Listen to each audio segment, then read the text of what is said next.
Hello friends, welcome to my YouTube channel. My name is Harjeet Kaur. आज हम शुरू करेंगे 1 अक्टूबर के डेली करंट अफेयर क्वेश्चंस। तो नए मंथ की शुरुआत हो रही है, तो यहाँ से आज हम क्वेश्चंस शुरू करेंगे।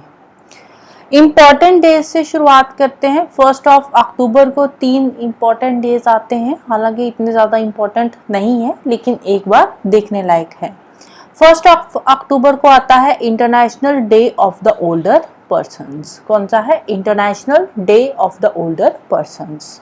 तो इसको अडॉप्ट किया था UNGA, United Nations general assembly ने 14 दिसंबर 1990 के अंदर। तो तभी से 1 अक्टूबर को इन्होंने डेजिग्नेट किया था international day of the older persons.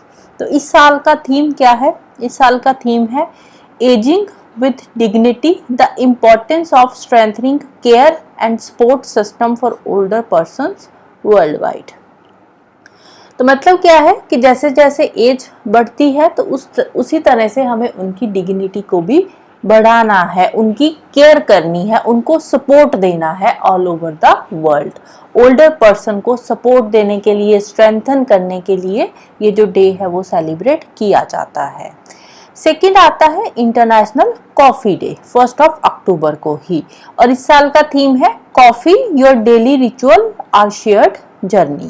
Theme क्या है? Coffee your daily ritual our shared journey.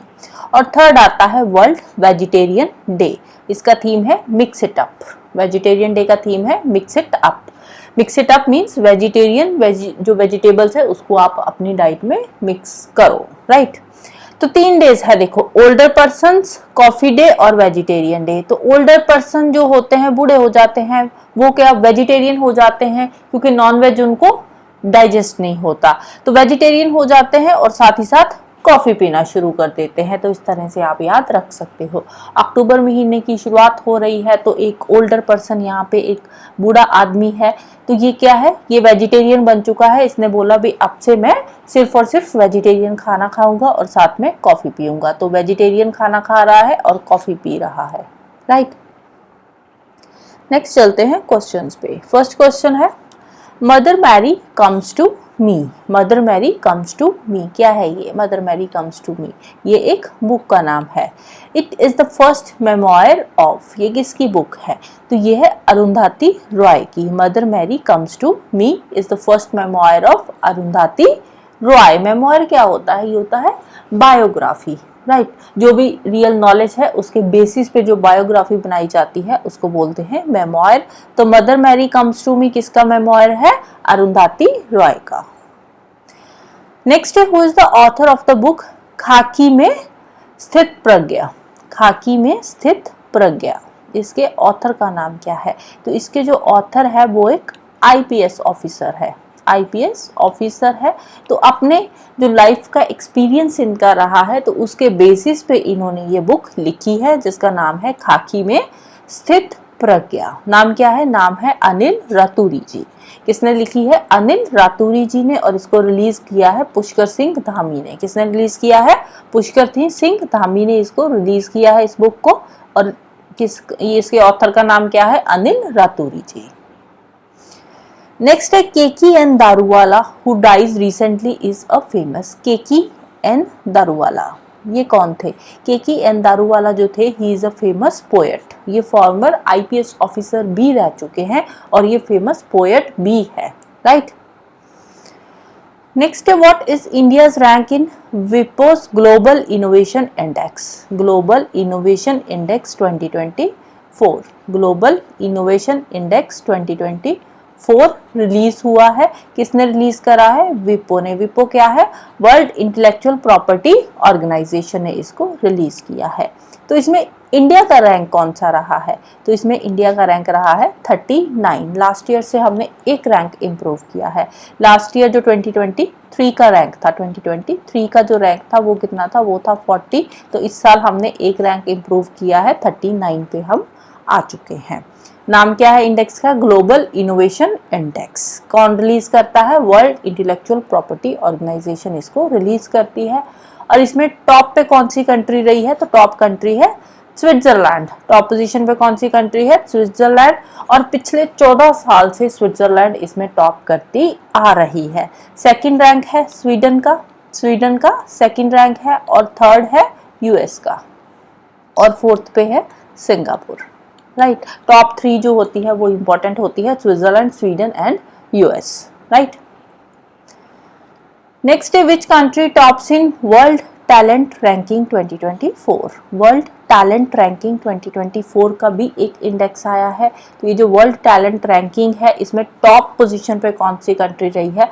तो इसमें टॉप पोजीशन पे रहा है स्विट्जरलैंड। टॉप पोजीशन पे स्विट्जरलैंड है, सेकंड पे है सिंगापुर, और थर्ड पे है लग्जमबर्ग।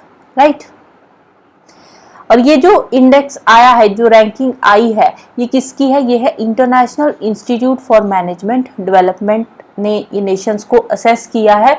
किसके बेसिस पे? On their ability to develop, retain and attract highly qualified domestic and international talent, कि कितना हाईली क्वालिफाइड वहां पे डोमेस्टिक टैलेंट के लोग आ रहे हैं या इंटरनेशनली टैलेंटेड लोग वहां पे आ रहे हैं, उसके बेसिस पे ये जो रैंकिंग है वो तैयार करी गई है, जिसमें टॉप पोजीशन किसकी है? तो टॉप पोजीशन है स्विट्जरलैंड की, सेकंड पे सिंगापुर और थर्ड पे लग्जमबर्ग। अब आते हैं इंडिया पे। तो इंडिया का ग्लोबली कितना रैंक है? तो इंडिया का रैंक है 58th। कोई इतना अच्छा रैंक इंडिया का नहीं है। 58th रैंक है इंडिया का आउट ऑफ 67 इकोनॉमीज। तो टोटल 67 इकोनॉमीज जिसको असेस किया गया है, जिसमें इंडिया का रैंक आया है 58th रैंक। तो बिल्कुल भी अच्छा रैंक इंडिया का नहीं है। और इस साल का ये जो इंडेक्स आया है, जो रैंकिंग आई है, ये कौन से एडिशन की है? ये है 11th एडिशन की ये रैंकिंग थी, और इंडिया का टैलेंट स्कोर रहा है 40.47 का। राइट, नेक्स्ट है world tele communication standardisation assembly. World tele communication standardisation assembly. तो ये जो world tele communication standardisation assembly है, इसको कौन सी कंट्री ने होस्ट किया है? तो इसको होस्ट करा है हमारे इंडिया ने। इंडिया में कहाँ पे? दिल्ली के अंदर। इंडिया में कहाँ पे हुई है ये असेंबली? दिल्ली के अंदर, world tele communication standardisation assembly. Right, next है Shigeru Ishiba. Shigeru Ishiba sets to become the next prime minister of which country? कौन सी कंट्री के ये प्राइम मिनिस्टर बनने जा रहे हैं? Shigeru Ishiba. तो ये बनने जा रहे हैं जापान के प्राइम मिनिस्टर। कौन सी कंट्री के? जापान के प्राइम मिनिस्टर। राइट, नेक्स्ट है which of the following statement is not correct about the zombie hurricane? Zombie hurricane. Zombie hurricane क्या होता है? जैसे ज़ॉम्बीज होते हैं वैसे ही उसी टाइप का ये होता है। एक बार के लिए बिल्कुल शांत है और अचानक से ये फिर से स्ट्रॉन्ग हो गया और बहुत ही भयंकर तबाही मचाई है। तो ऐसा जो स्टॉर्म होता है या हरिकेन होता है उसको बोलते हैं ज़ॉम्बी हरिकेन। तो इसके रिगार्डिंग 4 स्टेटमेंट्स है, इसमें हमने बताना है नॉट करेक्ट। कौन सी स्टेटमेंट है जो नॉट करेक्ट है?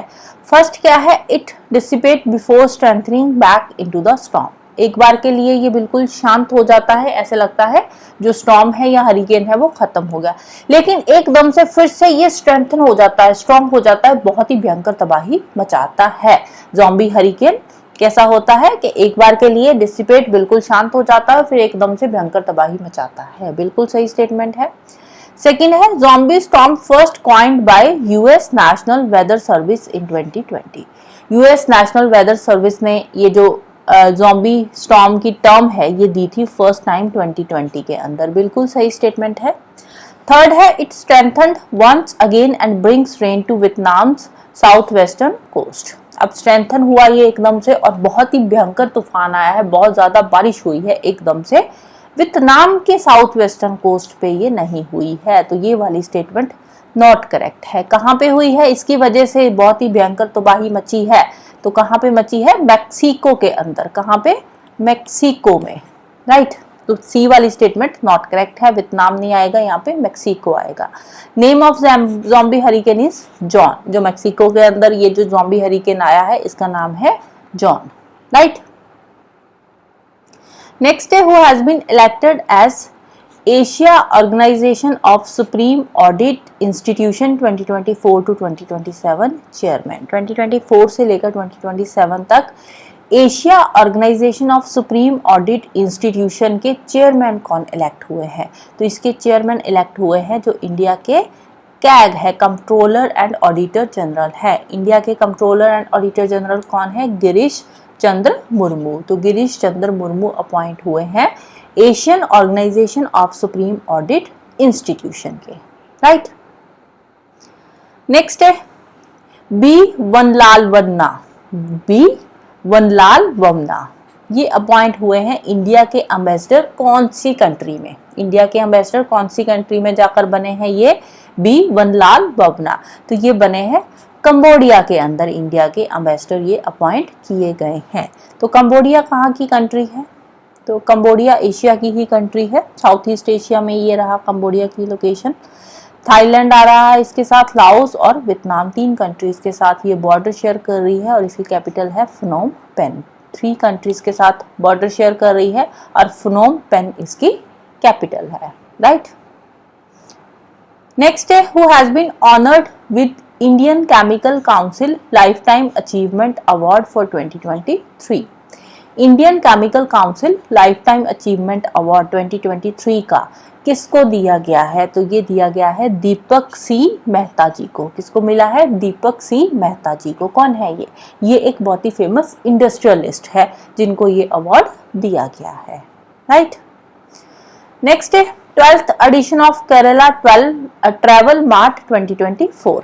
Kerala travel mart 2024, Kerala travel mart 2024 का 12th एडिशन ये हुआ है। ये किस लिए होता है? KTM जो है, तो केरला ट्रैवल मार्ट जो है ये होता है टूरिज्म को प्रमोट करने के लिए। केरला स्टेट के अंदर टूरिज्म को प्रमोट करने के लिए केरला ट्रैवल मार्ट जो है ये बाईएनियल होता है इवेंट जो है। तो इस साल ये कहाँ पे हुआ है? तो केरला के अंदर कोच्चि में ये हुआ है। कहाँ पे हुआ है? कोच्चि के अंदर हुआ है Kerala travel mart 2024, right. So that's all for today. Hope you like this video. Thank you. Bye bye and have a nice day.